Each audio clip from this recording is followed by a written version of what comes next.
is Narza, who will be your host tonight. Tonight, we are very honored to have all four founders from Coolcat. Coolcat is a project requiring no first introduction. Without further ado, let's welcome Clon, Lynq, and Tom. Guys, please say hi. Hello. Hey there. Hey everyone. How's it going? It's been great. It's been a hectic morning, hectic day in the space of NFTs. Nice. So business as usual then. Yeah, very, very heated today. That's good to hear. Hi, Clon. Welcome to our club. My first question will be for you. Could you introduce yourself, your team, and your project? Hey there, everyone. My name is Clon. I illustrate the cats, and Blue Cat's been a character I've drawn for many years. Coolcat, for anyone who doesn't know, is a 10K PFP generative project out on the blockchain. And yeah, if anyone else wants to chime in, let me know. Me and Clon went to school together. We went to school in Georgia, did the design program. That's where we first met. And I had seen Clon working on his character Blue Cat for many, many years. And I sort of introduced him to NFTs. And I don't know if he was already into crypto, but introduced him to NFTs. But yeah, that's where the magic happened. And then we bumped into these other two devs here on thanks to Twitter. Yeah, I definitely knew something about the backstory as I was studying through. The other two devs, Lynq and Lynq and Tom, you guys started a project called Fat Corn's NFT, right? And then that's how you guys got the first experience and the development process. And then you guys met Clon and Elu to start to start Coolcat, right? Yeah. You tell it better than we do. Hopefully that is the background story for these four developers. And is there anything I'm missing, or that's? I don't think so. Clon's awesome. That's Okay, with our all-star team, could you tell us more about the project, about Coolcat and Coolpats? Yeah, so Coolcat is a project derived from Blue Cat. So Blue Cat had been a character that Clon had been working on for many, many moons, and we wanted to figure out a way to bring the character to the blockchain. So we saw, CryptoPunks was before us, and then Bored Apes, and we saw how well received a lot of these projects were. And Clon had the brain blast to bring his character to the blockchain, and with all of our powers combined, we made it happen. So it was a lot of ideating and thinking through the best way to do it. We wanted to be really family friendly and inclusive, and help craft a character that everyone resonated with, and wasn't exclusive but more inclusive. So here we are now with a friendly character that I think is pretty appealing to all age ranges and just about anybody on the internet. So that's how that story goes from my perspective. Perfect. That's wonderful. Lynq, I have a question. Where do you think are the biggest opportunities in the NFT world in the next year? Probably through things like gamification, and then moving from the NFT space into like the physical world and the branding opportunities. So like with Coolpets, obviously we're moving into the gamification stuff, and we've also got some like branding stuff we're going to be pushing out. So I think that's going to be the biggest the biggest space. Once we see a lot of the kind of bigger projects move into that physical space, then I think that will make the NFT market as a whole a lot bigger. Do you have any plans for metaverse? Not anything specific right now, but we are building utility and gamification that can move into that space. So I almost see the metaverse as a type of gamification. So our utility will, inevitably move to that space. But what form it takes, I'm not sure. Fantastic. Hi, Tom. This question is for you. We all know cybersecurity is very important in this moment for all projects. And what are the efforts that Coolcat and Coolpat has put in to ensure these? Oh, wow, that's a big question. Cybersecurity is obviously always a hot topic. In terms of things that we've put in place, I mean, that it stems from. There's a lot going on with actual Coolpets in terms of the contracts that we are currently working through in our beta to ensure that the right account gets the right item. That's all contract based, but more on the ground with regards to Twitter and Discord and just generally interacting with our community. We try very hard to educate people with regards to the best use cases or best way to use things like Discord. So, for example, a lot of people in your Discord have probably seen a lot of spam come through to their own DM saying, click on this link, come and get whatever for free, or you can win this ape, whatever it happens to be. And unfortunately, those links normally take you to a website that is going to try and phish your information and steal something from you. So we try to educate Discord and just general Twitter people to, if you're using something like Discord, make sure your MetaMask is disconnected. Like, there's such a simple thing to do, and it will actually really help prevent a lot of people essentially getting scammed. Same for Twitter. There's scams all over Twitter as well. And for us personally, within the team, obviously people are always trying to get into our Discord as a fake moderator, or you've seen lots of Discords get hacked. So one thing that we've got in place is, if, for example, someone's trying to fake to be, for example, Lynq, I might get a DM from fake Lynq saying, "Oh, I've just been kicked off the Discord and I've lost all my permissions. Can you please reinstate me?" So obviously I'm going to go and check to see, is that the real Lynq? So there's multiple ways we do that. I will basically ping Lynq on our internal Slack and ask him, have you just messaged me this? If he's not around, I'll also then turn to the DM, whoever's DMing me, and I'll say, absolutely, I will give you that modification, all of the permissions, but first you have to DM me on Slack and on Twitter or another whatever else, and pass me this string of numbers. And at that point, normally the person DMing, they no longer reply, because obviously I've just caught them out in their scam. So those are just a few of the simple things we're doing to help with security. That's actually quite interesting. This is a more comprehensive version of a 2FA. Yeah, we need it because we've all seen Discords that get scammed, and in terms of like a hack, and then they end up with an announcement that has nothing to do with the project, and people, all the community ends up jumping in thinking it's an official announcement, and people end up getting rugged and just money stolen. So we have to protect people against that. And we've always said in our Discord as well, if you see an announcement that has anything to do with a minting, double check our Twitter, and if it's not on both, then it's a fake. So we also try to educate people to check multiple sources as well. Fantastic. This triple approach is very comforting. Yeah, thank you. Narza? Yeah, I'll hand over to you for a few questions from the crowd. Yep, sure, definitely. So I've actually been following the roadmapped version 1.1 for Coolcats and Coolpets, quite frankly, and I know we're playing a lot for Q1 of next year.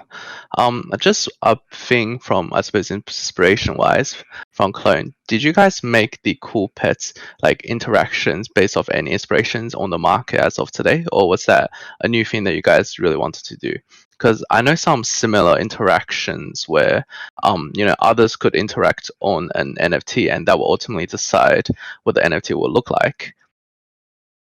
And that was a project by Remark called Canaria. Did you guys take any inspiration from that, or was it a totally new, different theme where you guys wanted to, do it so that everyone had their own choice of what their own pets may look like? I think we, there's definitely a little bit of inspiration with thinking that, Coolcats needs to come out kind of with our second offering, sort of a pet. But we looked at the Kongs a little bit with how they use milk, with how they use bananas, and and how in relation to that, how we want to use our milk. But I think what we really wanted to do differently was make this more of a game, something that you're having to come back to your pets, interact with your pets, and what can we do with the pets going forward.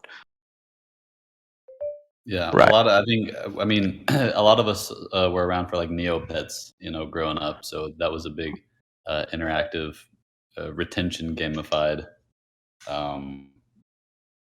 thing that we've all played with. So I think we pulled some inspiration from that type of thinking, for sure. I feel like there's a lot of inspo from just games we all collectively played like back in the day, and we're just tapping into that nostalgia and like what we would want as a game, but for Coolcats. That does sound very, very interesting. This is just gonna be a question out of nowhere. There is going to be gamification on the pets, as you guys said, maybe entering the metaverse. Am I making a wrong assumption that there will be any sort of arenas and there will be any sort of elements countering each element, or So at the moment like we're running Pokemon? at the moment we're running our beta test, and in the beta test, all I'm going to say is there is a tab in there that says battle, and that's all I'm going to say about that. I see. So, Yeah. Okay. Definitely. Okay. That answers more than enough. That's very interesting. That's like starting a whole Pokemon NFTs. Yeah, I mean, we love Pikachu.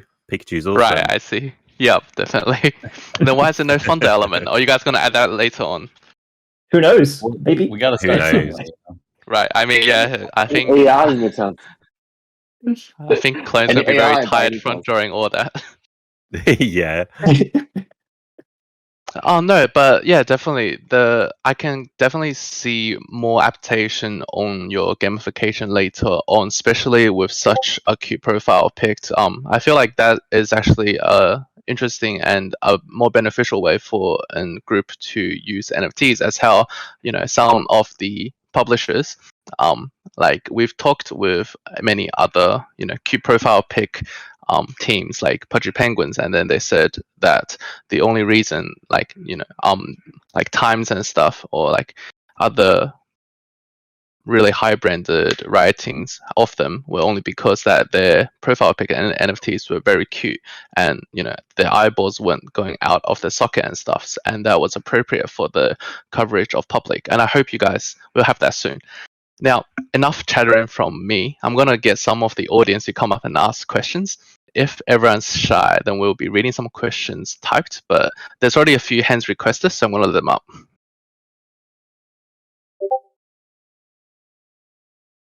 Hey guys, good morning.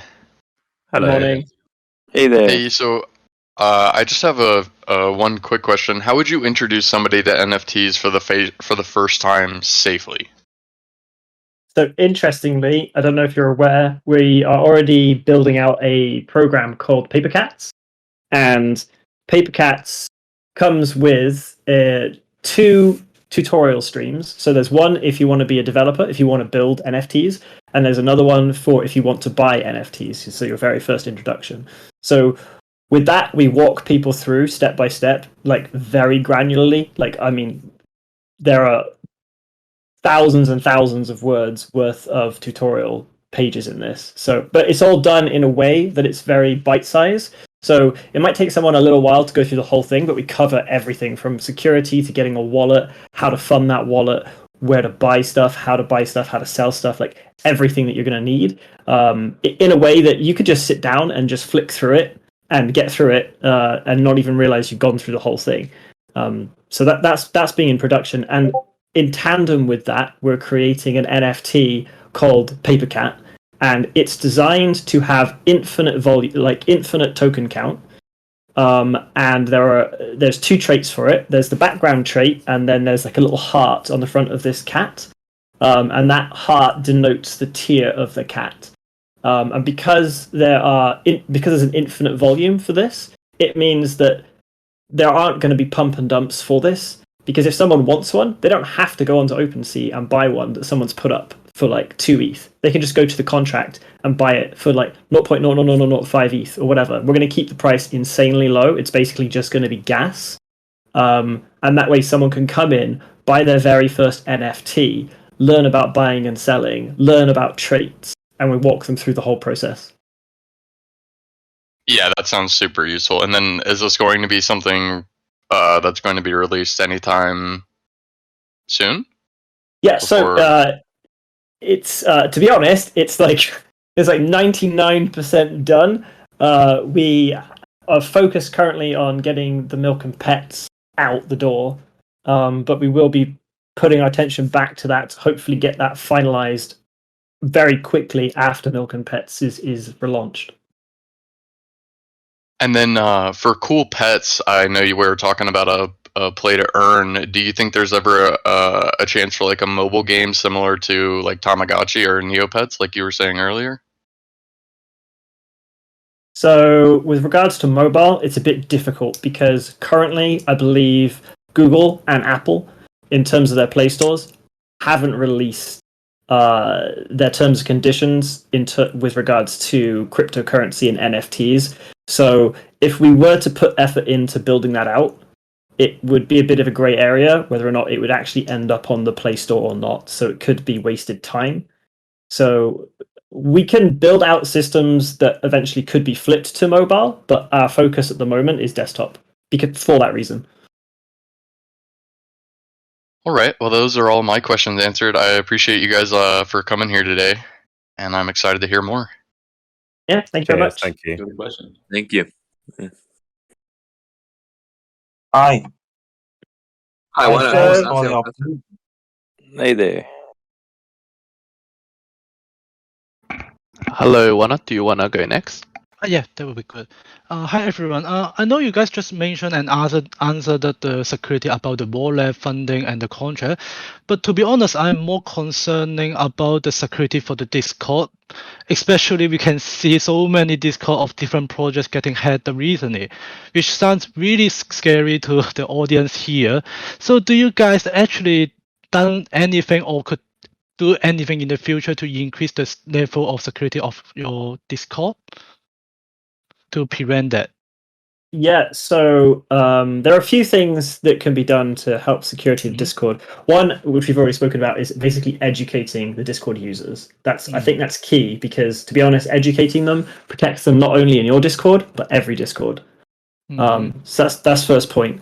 And then secondly, one thing that I think I'm surprised there isn't an app already that does this, which is proof of creation or something. I'm not really sure the best terminology for it, but someone could, for example, create an NFT that contains, they could do it on Polygon, whatever, contains the announcement that they want to put out in Discord, and then link to that and basically sign to prove that they are the person that created that NFT.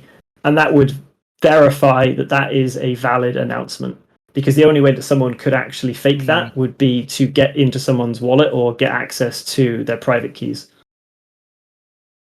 Yeah, I agree with you that the education is the most important, but I'm also really happy to see you keep trying to look for other new ways, the new thing that you just mentioned to try to increase the security. That's really good for everyone here. Yeah. I mean, it might be something I'd take a look at after Milk and Pets, just as kind of a weekend project, because I think it's just generally interesting. But I think if we can release something, it would just help every Discord. I do look forward for that. Thank you for your answer. You're welcome. Thank you, Wana. Ox, you can go next.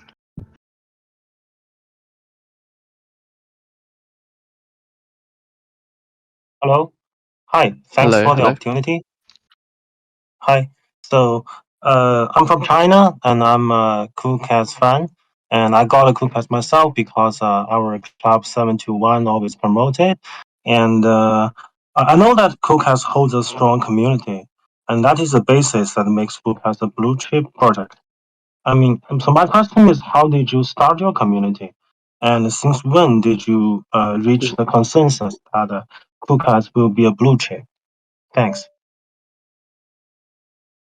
The blue chip thing is sort of decided by our community. That's like a it's sort of like we are just a collection of who we're made up of. But I think the way we communicate and sort of the how we dialogue with each other in our Discord, and like we're allow people just being negative to each other kind of thing. Like our character, there's no elements or components into any of the Cool Cats attributes that are violent or hostile or anything like that. They're very like inclusive and just open to good vibes and nice things. So I think that's a good basis for what attracts a lot of that type of people. But I would say a big component in that. But these other guys might chime in on that as well. One key aspect of the community that we're building is when we've got downtime, like dev downtime. Like I don't mean downtime. I mean like when we've got time when there might not be a release of utility for a while because we've got our heads down working on something. It's a really good idea for us to always have something for the community to do to help them bond together, be it like an art competition or just some kind of event like puzzles, whatever. And when we did this like early on, it really helped to solidify the community together, and like a lot of friendships were formed within doing that, between obviously the staff members as well as like the Discord that we've got going. So people keep coming in, talking to their friends, and people might disappear for a week, but they always come back and say, I love coming back to this Discord, because every other Discord they come into it might be very, very price orientated. So people are always spamming floor, or people just talking about like very negative things, and they come back and it's just cat memes and smiles, and they just love it. So I think that's really helped us to build a strong community.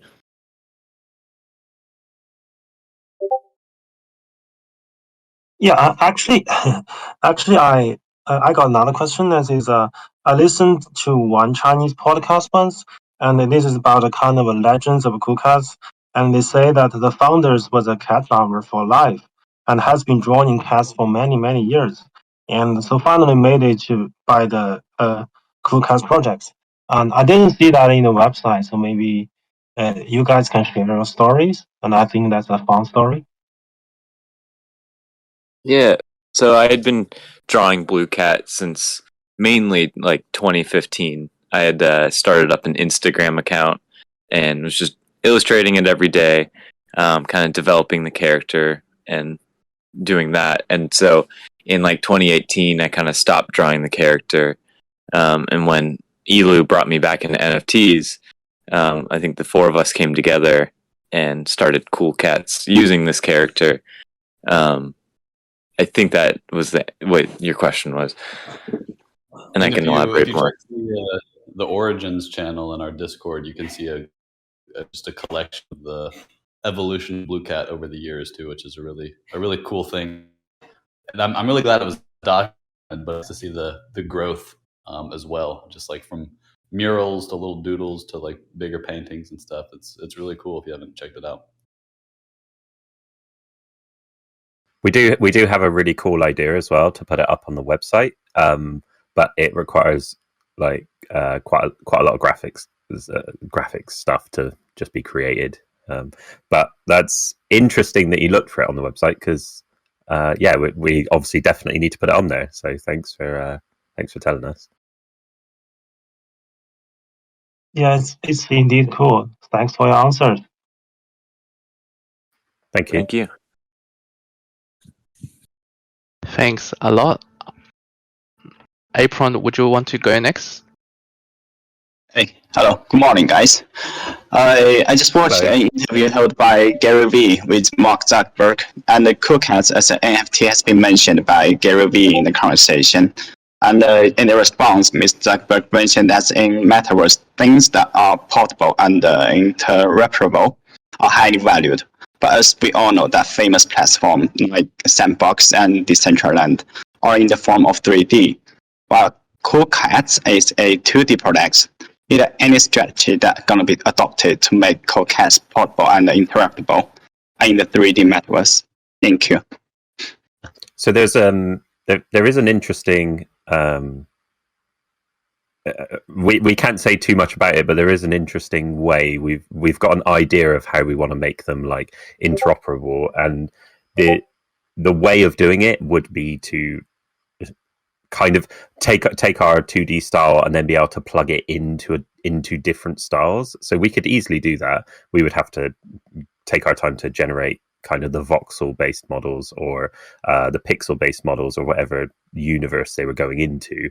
But there is also a way for us to potentially do it the other way around as well. So there might be projects that could visit our world, so we could make stuff, interoperable the other way as well.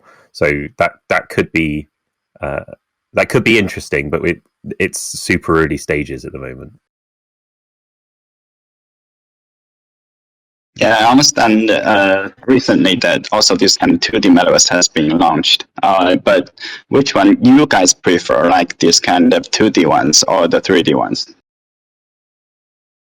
I mean, I've seen stuff like, I think it's called Chill Chat, and a few other 2D things. But I mean, realistically, I think it's going to just fall down to user experience.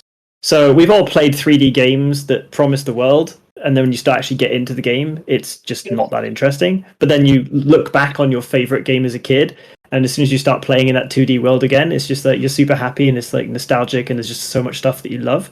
So I think it really just boils down to the user experience, which one is going to come out above the rest, because 3D doesn't inherently make something better. It's just the kind of more modern take on something. Yeah, I agree with you.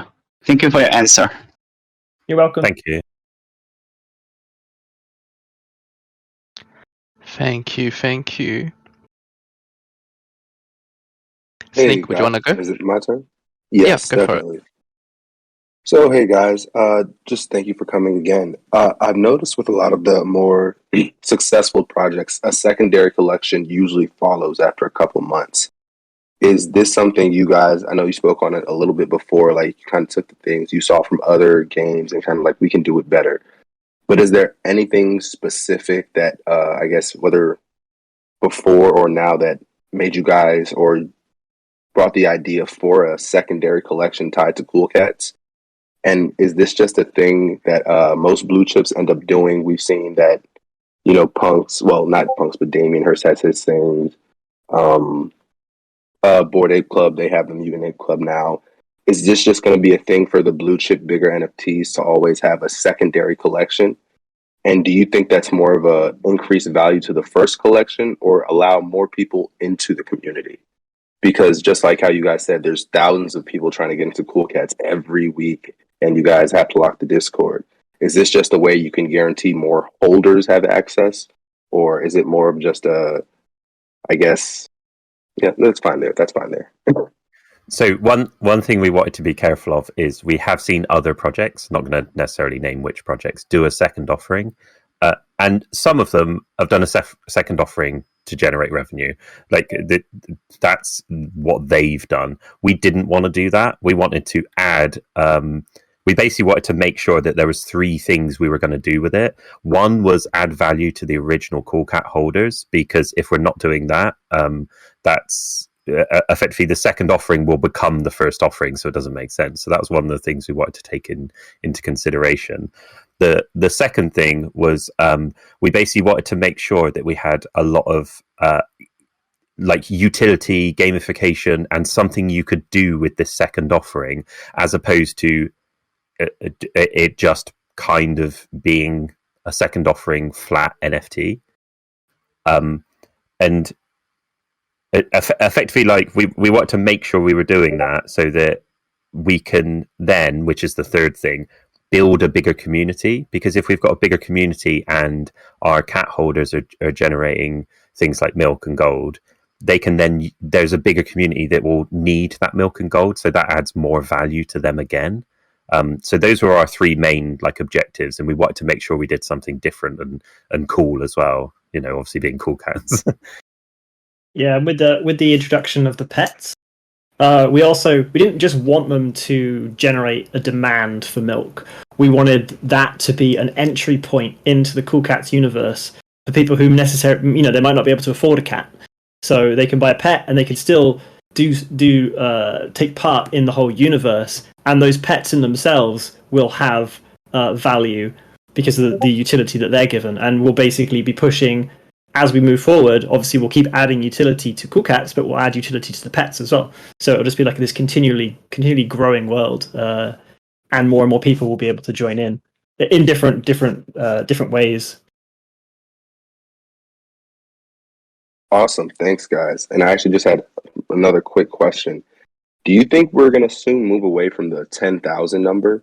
Just a thought. I know a lot of profile pic projects and other ones just stick with 10,000 as a nice basis, but we've seen with some of like the more commercialized NFT releases, like the Matrix and the Spider-Man thing, where they're into the tens of thousands, clearly because of the demand of the product. But do you think a couple more independent projects will soon start to move away from that 10,000 numbers as NFTs kind of blow up more? I think. Sorry, go on. I was just going to say, I think with. Go on, Evan. Go. Okay. I think we're at the mercy of just like Tom mentioned before. It's a lot of the user experience of the space. It's so hard to onboard people. So like we're really playing with just a very small percentage of people in the NFTs as a whole already. So I think 10,000 has been this like validated, tried and true, tested number that people can get behind. But I do think it's an inevitability that these collections, as more and more people are onboarded in the space, is like there's going to have to be 50,000 or 100,000 or even way more. If Lego tomorrow or Nike tomorrow that they're offering, and like you pointed out earlier, these other previously existing brands coming in the space, like they're coming in with tens of hundreds of thousands just because their user base. But these other guys probably got something to add too. Yeah, so it kind of reinforces what Evan just said, but obviously we've got Coinbase coming in to the space now, and they have a massive user base, considerably bigger than OpenSea's. And with that, it's just going to bring more and more, not only more users directly, but more attention to the space.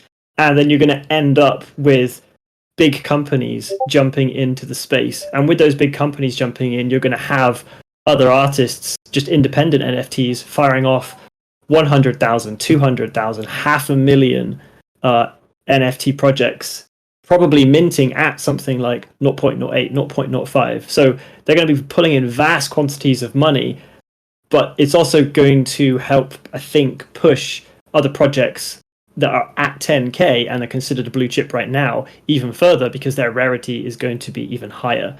So I think we're going to see that next year for sure. Awesome, guys. Thanks for the answers, and thank you guys for being here. Yeah, Thank you. thanks, Lynq. Following with that up, I do believe in what you guys said as well. As I don't know if you guys know, but there was a project last night with 100K mints, if you guys were aware. By a What very project's that? Okay, so we are going a bit off tangent here, but I want to just say it really quickly. It's actually just on Nifty Gates is the Matrix, and yeah, they had 100K mintage for around 50 DAI each, I think, and you could have paid with credit card as well. It was like a great exposure for the public, I suppose. Oh, well, okay, yeah, no, I'm still in line for that one. Actually, I'm at spot 20,000 right now. Yeah, well, I opened like 6 tabs, all 50,000 and further, so no hope for me, but good luck to you. Yeah, good luck. Good luck. Now this is gonna be some of like a question, I suppose privately. Sorry if I'll let you go afterwards, because I just heard them talking about it and I want to follow up a bit.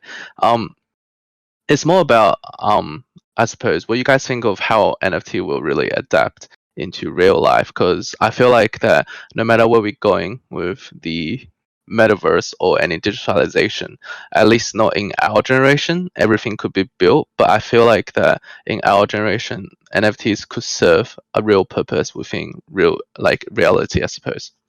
And what do you guys think of that, and how would that be adapted maybe with Coolcat? Sorry, I'm going like very, very future on the line, but I just want to hear your speculations and stuff and what you guys think. That's interesting. I mean, there's definitely the future for using your token, whatever it is, be a Coolcat, another project, as essentially like an entry ticket into something. Like at the moment, we're using them as entry tickets into websites and just services online. There's no reason that can't extend into physical locations as well, or even actually claiming something. People are already claiming stuff with NFTs like merch or whatever. So there's definitely that. And because they, NFTs are essentially proof of ownership. Like anything that you can think of in your everyday life that could benefit from proof of ownership, slap that onto an NFT and you're away. I think that's definitely in the future for sure. And then also talking of the like the Matrix NFT. I mean, that's probably where we'll end up. Everyone just plugged into the Matrix with NFTs. Yeah, there's also hopefully not too soon. Yeah, like think about like sky miles you get from flying or something. I think there's a lot of use cases as well, like membership cards for Costco or whatever it may be. But the fact that there's a lot of siloed points or rewards or sky miles that you can earn that aren't like tradable in any capacity. So NFTs seems like a perfect avenue to be able to transfer some things that currently aren't transferable. It's also going to be interesting to see how like each NFT's like token plays into the real world too, because that could be a whole thing where the milk or gold that we provide actually can you can use that to buy things in real life as well, and it's going to be interesting to see what people do with that going forward. Just for clarification, if some audiences are a bit confused, so I think gold is on the Polygon network, while milk is on ERC, right? Correct. Yeah.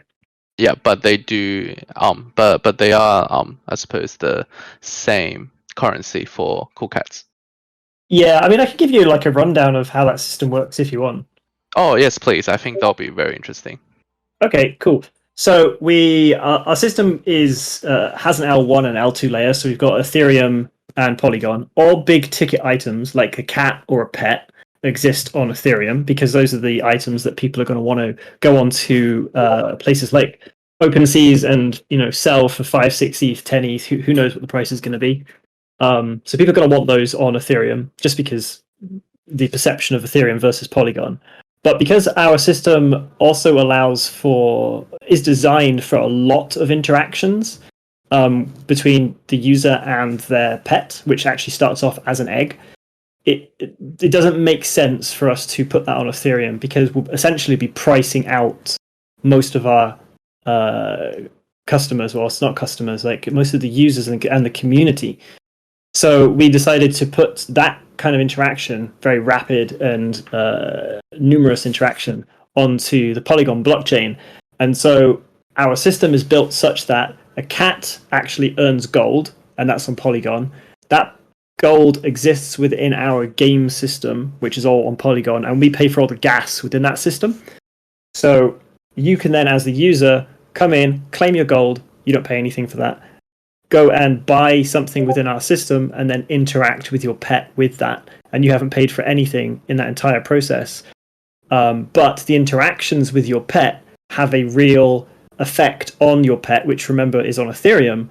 So by the time you're finished interacting with your pet, you haven't actually paid anything in gas, but you've managed to get it from egg to final form, which is on Ethereum blockchain.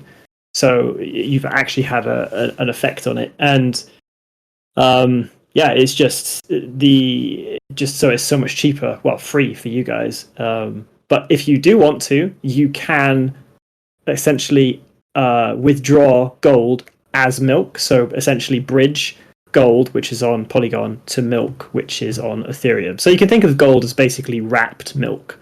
It's just in terms of like gamification, it just sounds nicer as gold. And then the external Ethereum ERC20 is the milk. So that's the kind of quick rundown of how the system works. Right, that is, well, I mean, that just puts more cost on your side, but definitely will give a greater audience and a greater experience for your customers or for the holders of these pets. I'm going to pass on to Ming, and he'll ask a few questions and let the audience know. No problem. I'll ask you questions from the question channel. One of our audience wants to ask, what kind of activities will be held in the Winter Wonder? Could you give some clue on that? What kind of activities did you say? Yes, will be held in the Winter Wonder. So we've mainly got like trivia or quiz style questions about the Coolcats universe, some very small little puzzles, some puzzles around wordplay as well, and then we're doing like small prizes for that as well. So things like, you know, the one going out today, for example, will be like a merch raffle, so people can earn some money to go towards merch, like a voucher in the store. We tried to keep them very short and very accessible, like really simple and easy, so that everyone can just get involved instead of making them like really hard. Understand. But will there be a play to an element in that, or in any part of your roadmap?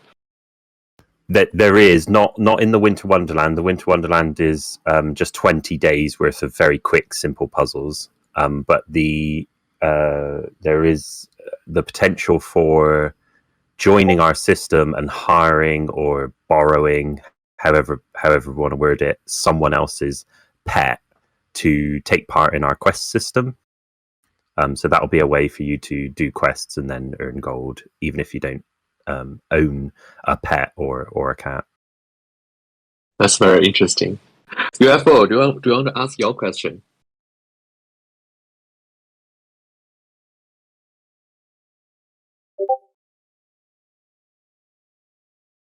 UFO, we can't hear you.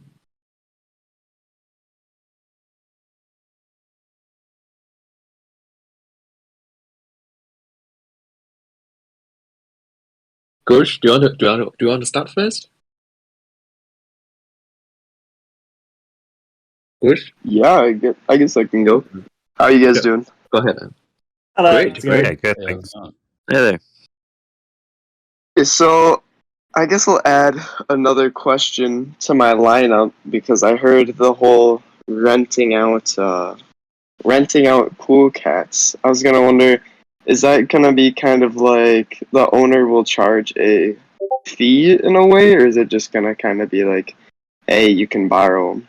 Is that gonna be like a whole implementation? So the idea is that they would put them up to just be used. So it wouldn't necessarily. Yeah, renting is probably not the right word. Borrowing for free, because they would put them up. Whilst they have put them up to be used, they can generate a small amount of gold themselves, and then the person who goes and uses that pet for free can then take them on quests and stuff. So with a time investment, they can use the pet to get gold, but they don't have to, necessarily pay to use the pet. Sweet, that sounds good. So I just got a couple of questions. I'll just go one by one. And I actually asked our general chat really quick if they had some things, because I know the line for speaking probably a little long. Not everyone wants to get up and talk. But we had a lore question, and someone asked, do the cats lay the eggs themselves? If not, where do they come from? So interestingly, we did release a story about where the first element of eggs came from on our Twitter, and they're effectively buried in the crust or underneath the surface of Cooltopia, which is the world we're kind of creating. And then at the moment, we've got this idea of a cataclysm and 4 major events kind of interrupting that crust and cracking it open. And then that's how we start finding these eggs. The first one was by this giant sea creature. And then going forward, based on, we've got 4 elements, one of them water. So that's where the sea creature came from. Going forward, that's how we'll reveal where each element type of egg came from. It's pretty sweet. The next up, I know we've had a lot of talk about the metaverse, voxel, all of that during this AMA. Are you guys looking into buying like some sandbox or Decentraland like plots, or what was your plan kind of going forward with that? I know Milk and Cool Pets, that's going to take up a lot of the time, but is that what you think your next step after this is going to be? So we are talking with Sandbox about land purchase. Our focus, as we said, is currently on Milk and Pets. We are looking to do some kind of play within the metaverse. What form that takes exactly, we don't know just yet. We've got a lot of ideas floating around, but it is something we are looking into. Whether or not it comes immediately after Milk and Pets, I'm not sure. It probably most likely be next year sometime. Definitely makes sense. And then I really just had there was one more question from the Cool Cats chat, and someone was asking, for the Cool Pets, is there going to be just kind of the same it's kind of hard to word, but is there going to be legendary pets, or is it also just going to be randomized kind of in that sense in rarity? Because I know we were talking about the item interactions and getting like certain traits that you want.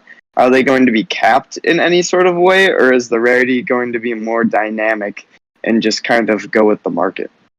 So let me just explain how that works. So when you interact with your pet, the items that you give your pet have what's called a mood, and the mood is a masking for the composition, the elemental composition of that item. So, for example, I always use this example because it's the easiest.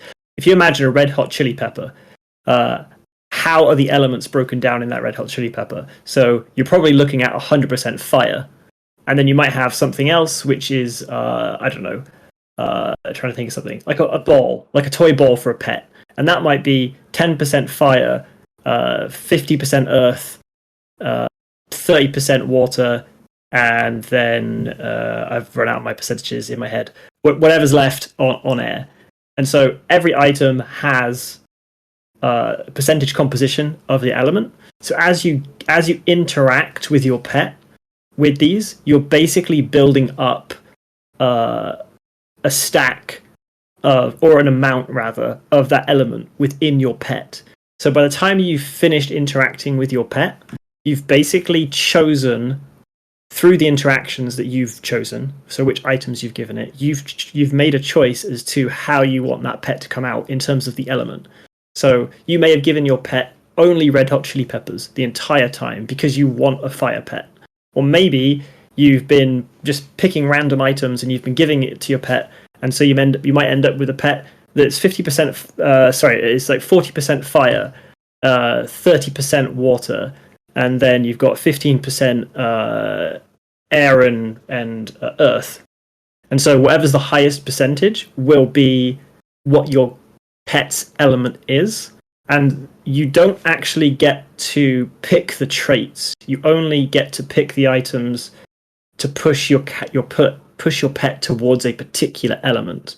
So what that means is you might want a fire creature, so you feed your pet only red hot chili peppers, and the pet that comes out is a random generation of a fire element, fire pet. You then might get another egg and you feed it exactly the same because you want another fire pet. The pet that you come out the second time will be a unique pet. It will look different to the first pet. So you don't actually have control over the traits of the pet. You have control over the element of the pet. And we've done this deliberately because it would be really rubbish if everyone's just said, right, I want a fire pet, so I'm only going to give them red hot chili peppers. And then every pet that's been fed 100% red hot chili peppers all comes out looking exactly the same.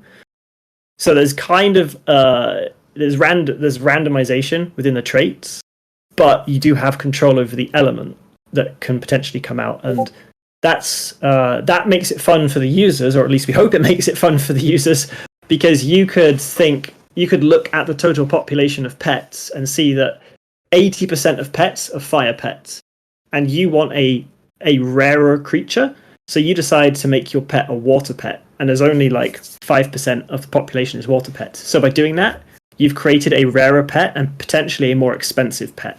So you've had complete control over that. I hope that makes sense. And it's like there's a lot going in on that.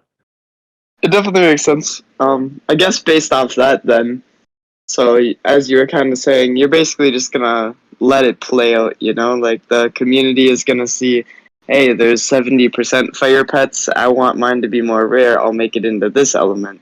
So then it's gonna just kind of be dynamic. Yep, completely dynamic and 100% up to. We honestly have no idea what the final distribution is going to be. We've got no idea. So it's totally up to the community as to what they want to mint in terms of the rarity, the element of their pet, what their final form is going to be, rather. And then I got one more question, and that was about the items. Yes, yeah, just the items that you're giving them. I was wondering, with the randomized chests and items, are those going to have almost rarities, like ones that influence towards one element more, like you said, the red hot chili pepper 100%? Or is it just going to be just a set of random items? Someone else want to take this question?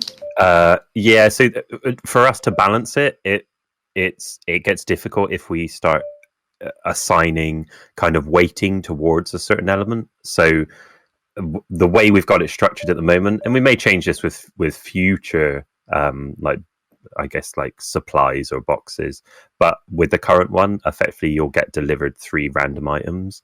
One of the ways you can combat that slightly is using the marketplace. So you'll be able to sell, buy, and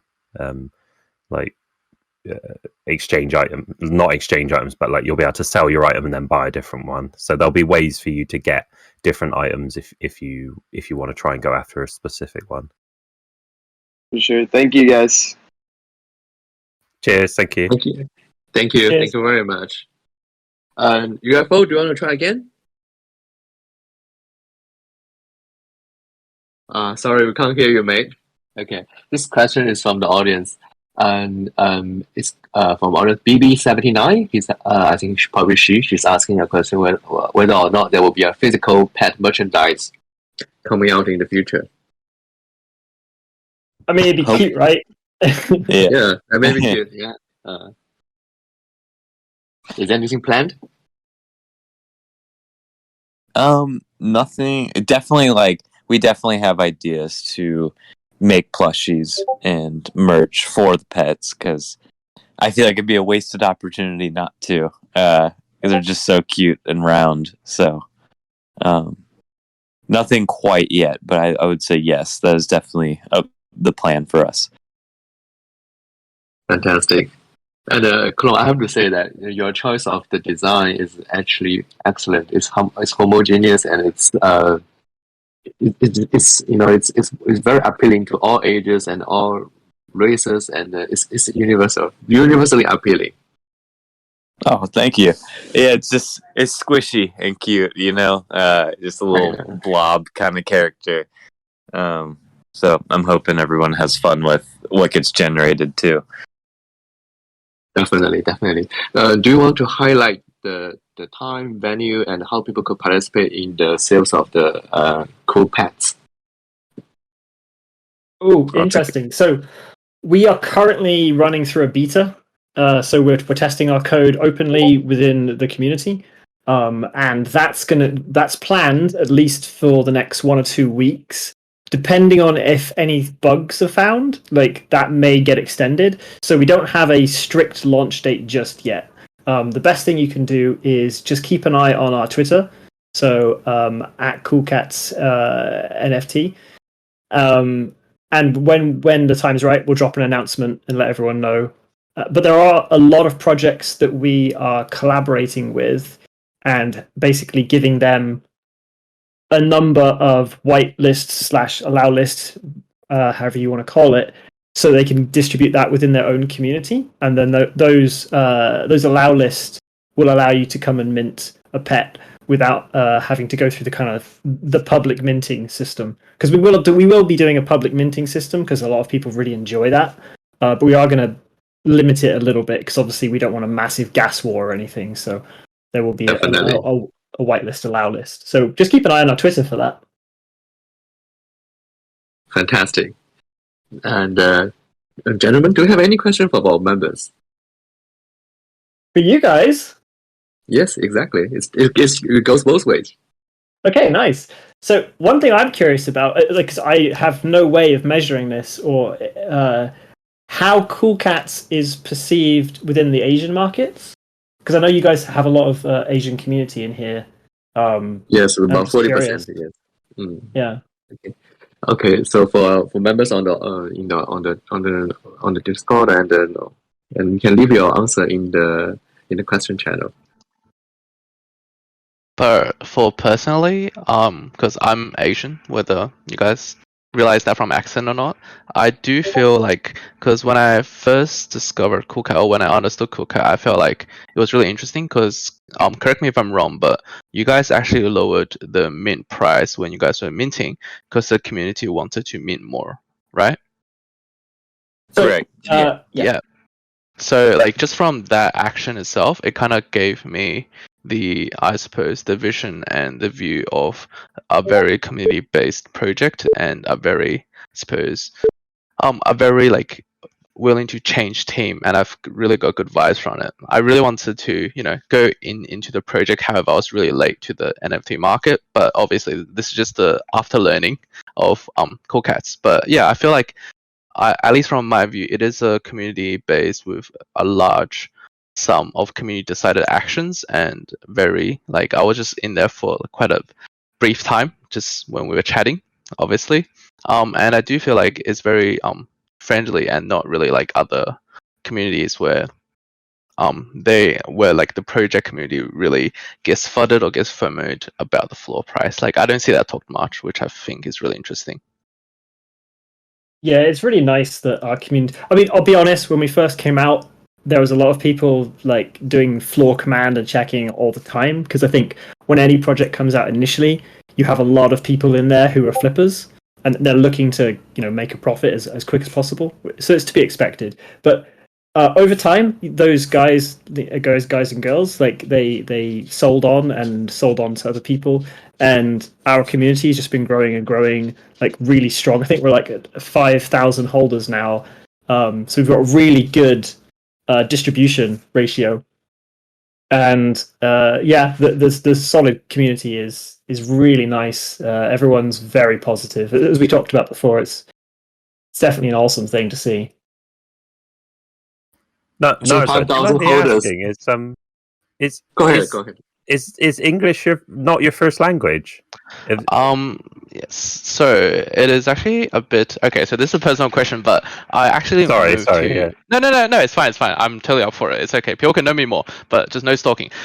Yeah. So basically, so I moved to Australia when I was very young. I think second grade. My first language is actually Chinese. However, I did adopt an Australian accent because all my friends around me are white. So I'm what you call a banana-ish. But I can speak both languages, and I'm in learning for the third. But yeah. Yeah, like well, like both of you, your English is amazing. Really good. Thanks a lot. Thank you. Yeah, that's like, I think I'm going to struggle because I know like no Chinese. No, it's okay. It's just like I shouldn't be saying this, but if you really want to learn, you just find a friend or a girlfriend that's Chinese. I don't know your relationship, so I shouldn't really say that, but yeah. Yeah, I don't think my wife would like it. But sorry about that. That was not no, it's fine. Oh, amazing! Yeah, I'd love to learn Chinese, but I'm not clever enough. I think you surround yourself with the environment. If we can ask the community as well, what is the community's perception of like if we were to come out with an offering 6 months from now and it's as opposed to 10,000, there was 50,000 or 100,000 of them. Is that, from the community perception, is that more opportunity for other people to get in, or is the smaller supply more ideal? Personally, I would think 50,000 in token issuance will be better for your community, because you guys have already passed the 5,000 holder mark. I think that's the golden rule in the NFT world where projects more than that number of holders will last, and it makes a lot of sense for you to expand your base from there. Of course, the original Coolcat members or the OG members, they have some special privileges, but compared to but we should again, it's if you got your vision is a gamified world, or in the metaverse in the future, then population matters, right? Definitely. Fantastic. Yeah. So we have passed our time. So, gentlemen, really appreciate your time and tonight, and wish you all success and all the best to Coolcats and Coolpats. Thank you very much. And Thank you for having us. Yeah, it's been really nice meeting you and your community. I mean, yeah, awesome. I really liked it. Thank you. Thanks a lot, guys. Don't take anything personally. It was just jokes. I'll just put this out there, because I know some jokes, we are very lenient in terms of humor, so I wouldn't worry about it at all. Right, great. It's all good. It's all good. Yeah. I know a particular topic is not a good idea to joke about in Chinese, but with us, like, almost anything goes, so it's fine. I mean, it's okay. I don't think. Well, I mean, yeah, it should be fine. Most people here are pretty rebellious, I suppose, but I can't speak that for everyone. But yeah. Awesome. Okay. I really enjoyed it. Thanks. Thanks, everyone. Enjoy the rest of your evening, night, morning, day, whatever. All of them. Okay. GM. GM. Bye. Thank you. That's the end of the AMA. Thank you, everyone.